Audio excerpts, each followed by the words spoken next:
영상 속 사진은 달성공원에서 어렸을 때 찍은 저희들의 모습입니다. 여러분들은 달성공원에서의 어떤 추억을 간직하고 있나요? 저희는 어릴 적 추억이 담긴 달성공원에 대해 소개하려고 합니다. 달성공원은 대구광역시 중구 달성공원로 35에 위치해 도시 중심부와 가깝고 면적 12만 9,700m 제곱으로 상당히 넓은 부지입니다. 신라 때부터 근본 있는 터를 가진 역사공원이며 휴식 공간이 잘 조성되어 있는 도시근린공원입니다. 가장 대표적인 역사의 흔적으로는 관풍루가 있습니다. 달성공원을 거닐다 보면 토성 위쪽에서 볼 수 있습니다. 이것은 경상가명의 정문으로 현 경상가명공원 위치에 설치되었었지만 1906년 대구 읍성이 철거되면서 달성공원으로 이전되었습니다. 대구문화재 자료 3호로 달성공원을 대표하는 문화유산이라고 할 수 있습니다. 지금 보시는 사진은 달성공원의 평면도입니다. 달성공원 내 관계자분과 만남을 통해 받을 수 있었고 현재 공원 내 상황에 맞게 다시 수정하고 그린 평면도입니다. 보시다시피 동물원, 운동시설, 휴식공간과 고목들의 위치를 확인하실 수 있습니다. 또한 공원 내 수종에 대한 자료를 받아왔는데요. 공원 내 수종은 회화나무에 123종이 있으며 교목본수 3,550개수, 관목본수는 65,823개수로 약 7만여 개에 달하는 엄청난 양의 나무들이 식재되어 있는 것을 알 수 있었는데요. 그중 공원 내 가장 흔히 볼 수 있었던 대표적인 수종들 몇 가지를 추려 식재 팔레트를 만들어 보았습니다. 여기까지 사진으로서만 달성공원을 둘러보았는데요. 박다연 하구와 함께 이제 진짜 공원에 들어가서 달성공원의 모습을 살펴보도록 합시다. 안녕하십니까. 계명대학교 생태조경학과의 박다연입니다. 저는 지금 달성공원을 소개해드리기 위해 현장에 나와 있습니다. 요즘 날씨가 너무 더웠는데 오늘은 다행히도 오전에 비가 와서 선선하게 걸어볼 수 있을 것 같습니다. 그럼 저와 함께 달성공원을 산책해볼까요? 달성공원은 2000년 4월 1일부터 무료로 개방하였습니다. 달성공원은 도시 중심부에 위치한 도시근린공원으로 교통이 편리한 위치에 있어 접근성이 뛰어난 공원입니다. 그뿐만 아니라 달성공원은 대구 최초의 공원이기도 하며 국가사정 62호에 지정되어 있는 중요한 문화유산입니다.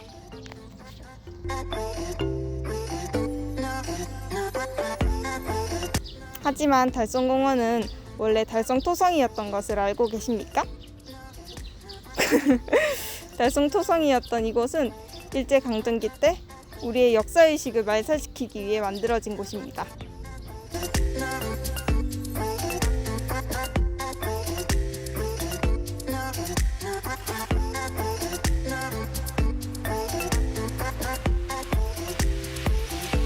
하지만 일제강점기가 끝나고도 그때 남겨진 잔해들을 달성공원 곳곳에서 볼 수 있습니다.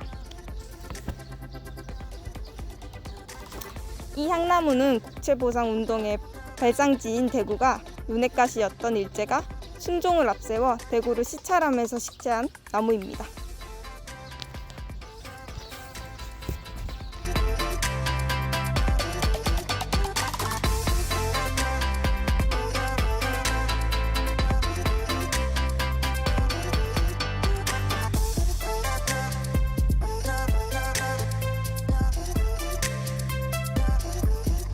그리고 또 다른 일제의 잔해로는 테니스장에 있는 롤러가 있습니다. 이 롤러는 사실 신사의 기둥이었습니다. 달성공원은 이렇듯 우리의 역사적 아픔이 있는 곳이기도 합니다.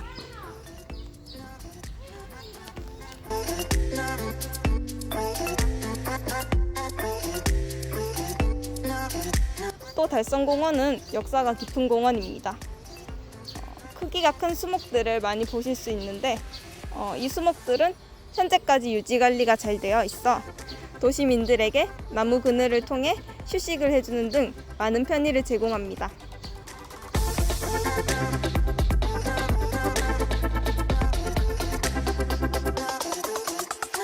공원을 돌아다니다 보면 각각 나무의 팻말들을 볼 수 있습니다.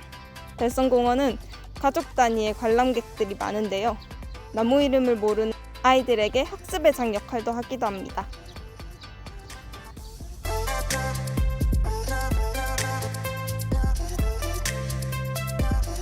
이 나무는 회화나무인데 달성을 국가가 관화로 접수하자 기꺼이 헌납한 공으로 표상을 받게 되었지만 대구 부민들이 빌린 황국의 이자를 경감해주도록 건의하여 성사시켰습니다. 이러한 서침의 노블레스 오블리주의 정신을 기리기 위해 이름을 지었습니다.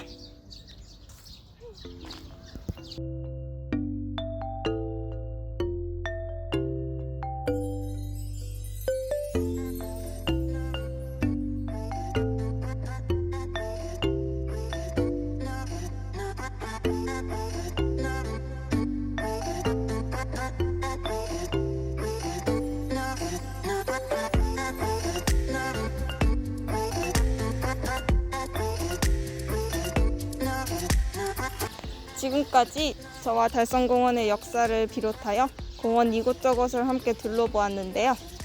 다음으로는 달성공원에 식재된 나무들을 디자인적 이론 관점, 뽀이의 관점에서 그리고 20개 식재 패턴을 공원 내부 사진을 통해 설명해 드리도록 하겠습니다. 안녕!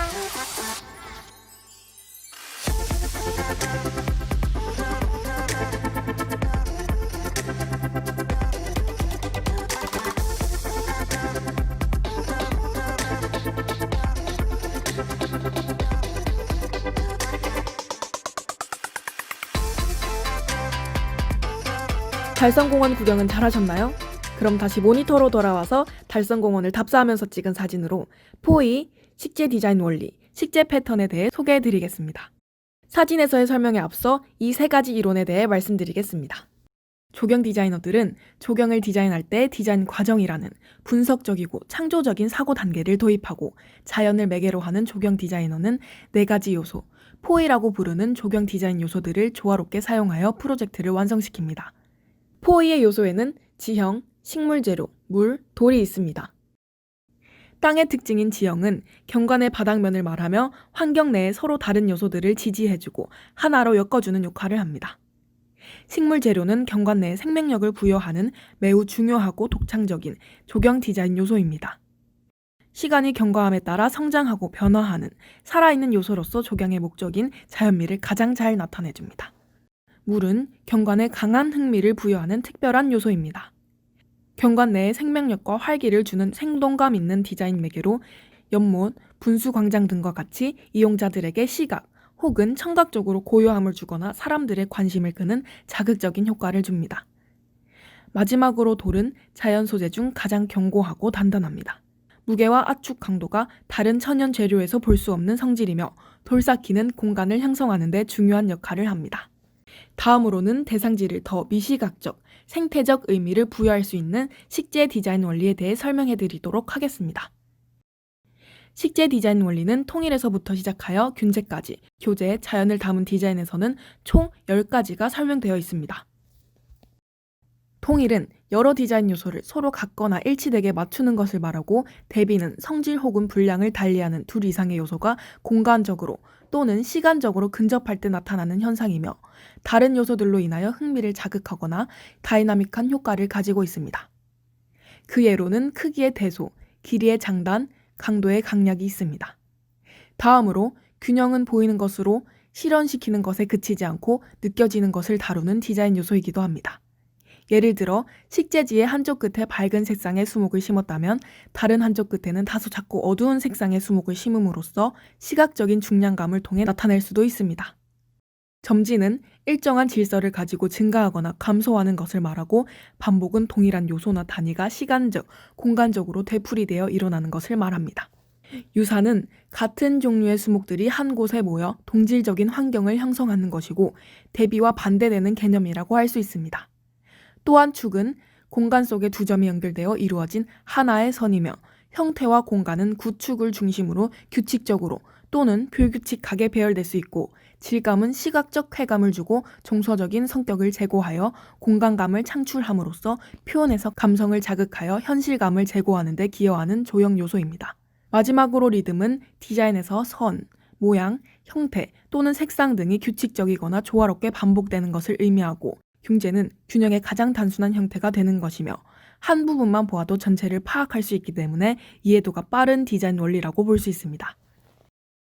다음 식재 패턴을 소개해 드리도록 하겠습니다. 식재 기본 패턴은 총 5가지로 단식은 중요한 장소나 광장 중심 등 포인트가 될 자리에 크고 우수한 수목을 식재하는 것이고, 대식은 같은 모양 수종의 나무들을 한 쌍으로 식재하는 것으로 달성공원 입구에서도 확인하실 수 있습니다. 열식은 같은 모양 같은 수종의 나무들을 일정한 간격으로 직선상 길게 식재하는 것으로 흔히들 쉽게 볼 수 있는 식재 패턴이고, 교호식재는 열식의 변형으로 같은 간격으로 수목을 어긋나게 식재하는 것입니다. 집단식재는 군식을 뜻하는 것으로 나무를 집단적으로 심어 일정 면적을 덮어버리는 방법입니다. 그럼 달성공원 사진과 함께 식재 디자인 원리에 대해 살펴보겠습니다. 이곳은 달성서씨 유허비가 있는 곳입니다. 여기서 한눈에 볼 수 있는 식재 디자인 원리는 축 균제입니다. 먼저 축은 달성서씨 유허비를 중심으로 좌우에 측백나무가 대칭을 이루고 있고, 축의 형성으로 공간에 시각적인 초점을 주고 있습니다. 또한 좌우가 균형 잡혀 있어 공평함과 엄숙한, 위험을 보여줘 균제의 요소를 잘 보여줍니다. 포이의 요소 중 이곳에 사용된 요소는 식물 재료와 돌입니다. 측백나무와 느티나무의 푸르름이 공간에서 생동감을 부여하고 있고, 돌계단과 동시에 돌은 비를 둘러싸고 있어 공간을 형성하고 있습니다. 식재 패턴은 열식으로 측백나무가 일정한 간격으로 직선상 길게 식재되어 있습니다. 이곳은 향토 역사관 앞 산책길입니다. 여기서는 식재 디자인 원리 중에서 통일, 균형, 유사가 나타납니다. 첫 번째 통일로 좌측에 가이지카 향나무가 군집되어 하나의 패턴으로 보이고, 좌측의 가이지카 향나무와 우측의 느티나무가 형태와 색상, 질감의 차이에서 형태상으로 균형 잡힌 느낌을 주고 있습니다. 다음으로는 가이지카 향나무와 느티나무 회양목이 서로 다른 종류의 수목이지만 한 곳에 모여서 동질적인 환경을 형성하고 있습니다. 그림에서 보실 수 있다시피 돌은 길의 경계를 나타내고, 패턴은 우측의 느티나무가 열식으로 식재되어 있으며 좌측의 가이지카 향나무가 집단으로 식재되어 있습니다. 이 사진 속에서는 균형, 리듬이 느껴집니다. 좌우 나무들이 질감, 색상의 차이가 형태상으로 균형 잡힌 느낌을 주고 있고, 돌과 연산홍을 따라 식재가 경관에서 새롭게 펼쳐지면서 리듬감을 느낄 수 있습니다. 식재 패턴은 좌측의 수양버들 나무가 길의 입구에 대식으로 심어져 있으며, 뒤쪽의 느티나무가 집단 식재되어 있습니다. 이 사진에서는 통일과 질감이 두드러지게 나타납니다. 가이지카 향나무의 군집이 하나의 패턴으로 보이고, 가이지카 향나무의 거친 질감이 시각적으로 쾌감을 주고 공간감을 향출하고 있습니다. 지형의 종류인 언덕, 동산주기와 가이지카 향나무가 집단으로 식재되어 있는 것을 확인하실 수 있습니다. 이 사진은 공원의 중간 산책로의 모습입니다.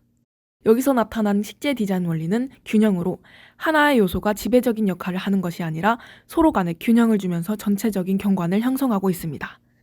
이 사진은 공원 입구의 우측입니다. 왼쪽의 소나무와 오른쪽 느티나무가 대비를 이루고 있는데요. 소나무는 색이 짙고 크기가 작은 반면 느티나무는 키가 크고 비교적 색이 밝은 편입니다. 또한 좌측 잔디가 실감이 섬세하고 형태가 단순하여 공간이 넓어 보이는 효과가 있습니다. 포이의 관점에서 보면 잔디를 식재함으로써 생동감 있고 푸르른 모습을 연출하고, 느티나무는 낙엽 교목으로 시간의 경과에 따라 시각적으로 다채로운 볼거리를 제공할 수 있습니다.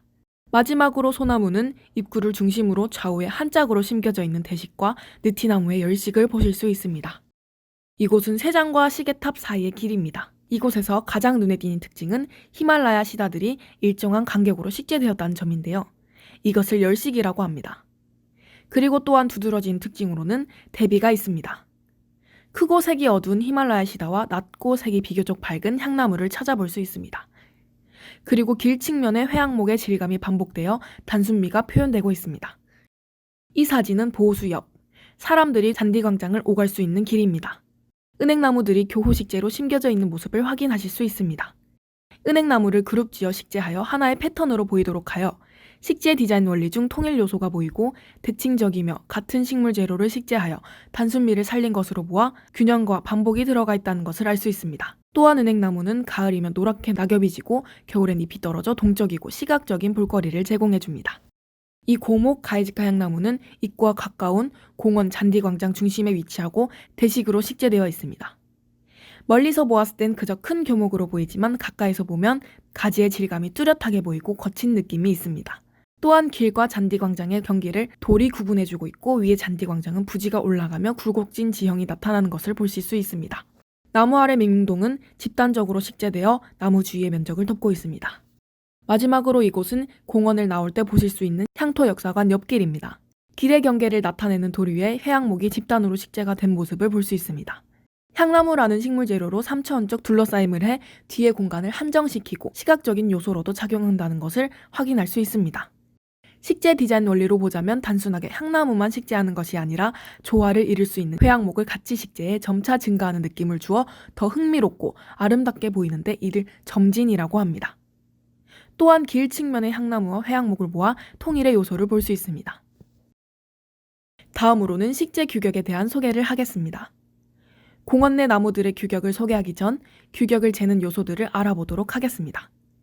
먼저 수고는 나무의 키를 말하며 지표면에서 나무 줄기 끝까지의 수직 거리이고, 지하고는 수관을 구성하는 가지 중 가장 아래의 가지와 지표면의 수직 높이입니다. 수관폭은 단순하게 수관 직경을 가리키고 보통 수관 직경의 최대 너비를 의미합니다. 이어서 흉고 직경은 가슴 높이 부위의 줄기 직경을 의미하고 보통 동양에선 120cm를 측정하고 교목률을 많이 측정합니다. 근원 직경은 수목의 지상부와 지하부의 경계부 직경을 나타내고 지표면에서 30cm 이내의 줄기 지름을 말합니다. 마지막으로 줄기수는 총생, 즉 가지들이 무더기로 나는 관목률을 측정할 때 이용합니다. 수목은 각 특징과 형상별로 구분하여 측정하는데 저희는 공원 내 5가지 나무를 예시로 들어 소개해드리도록 하겠습니다. 상록 화렵 교목인 가에지카 향나무로 수고와 수관폭을 측정해 보겠습니다. 휴먼 스케일을 이용하기 위해 박성민 하구가 나무 옆에 서서 촬영했습니다. 공원 내 사철나무와 반송도 같은 기준으로 측정할 수 있습니다. 두 번째는 길과 길 사이 식재되어 있는 은행나무로 수고와 흉고 직경을 이용하여 쟀습니다. 또한 연못 앞에 모여 심겨져 있던 왕벚나무 또한 같은 규격 표시 방법을 사용했습니다. 남천은 상록 관목으로 수고와 줄기수를 이용하여 측정하고 남천이 잘 자라 1.8m로 굉장히 크게 자란 모습을 확인하실 수 있습니다. 마지막으로 회화나무는 달성공원 내 보호수로 300년 이상 자라 수고가 굉장히 높은 것을 확인할 수 있었습니다. 수고와 근원 직경을 측정하는 규격 표시 방법을 사용했고, 다음으로 보이는 느릅나무도 같은 기준으로 측정합니다. 공원 내 느티나무도 이 규격 측정 방법을 따릅니다. 지금까지 달성공원을 사진으로, 영상으로 둘러보았습니다. 저희는 5번의 달성공원 답사를 갔습니다. 공원을 거닐며 평소엔 못 먹는 커다란 솜사탕을 한 손에 쥐고 코끼리를 보며 신났던, 커다란 나무 밑을 뛰어다니던 우리의 어린 시절 추억이 떠올랐습니다. 우리 모두에게 추억이 있는 달성공원. 지금 달성공원에 놀러온 가족, 학생들에게 이 경험은 훗날 따스했던 추억이 될 것입니다. 우리는 앞으로 조경가로서 창출해낸 공간이 후에 이용객들에게 기억의 필름 한 장면이 되기를 바랍니다. 지금까지 긴 영상을 봐주셔서 감사합니다. 할아버지는 달성공원에 대한 추억이 있어? 추구는 있지. 옛날에 아버지 엄마하고 내가 매미채 만들어가지고 어릴 때 매미도 잡고 되게 어릴 때지. 그때 매미도 잡고 팽댕이 하면서 팽댕이 팽댕이 잡고 그리고 어릴 때도 막 전부 모래밭 사장이 많았어. 그래가 어른들 만나면 씨름 타고 이랬어. 나랑 또 매미 잡으러 왔잖아. 그렇지. 그거는 네 어릴 때지. 할아버지는 달성공원에 주로 어떤 거 하러 와? 요즘은 이제 운동하고 저 밑에서 울로 한 바퀴 돌고 여기 막 빨리 걷기 운동하지. 아침에 시장도 오잖아. 시장에 신서 장보러도 한 번씩 오지. 할아버지는 손자랑 오늘 이렇게 달성공원 와서 어때? 기분 좋지. 손자 왔는데 뭐 매우 기쁘고 좋다. 그래. 그러면 집에 가기 전에 솜사탕 하나 사줘. 손자 하게 되면 너 친구가 2개 사줘야지.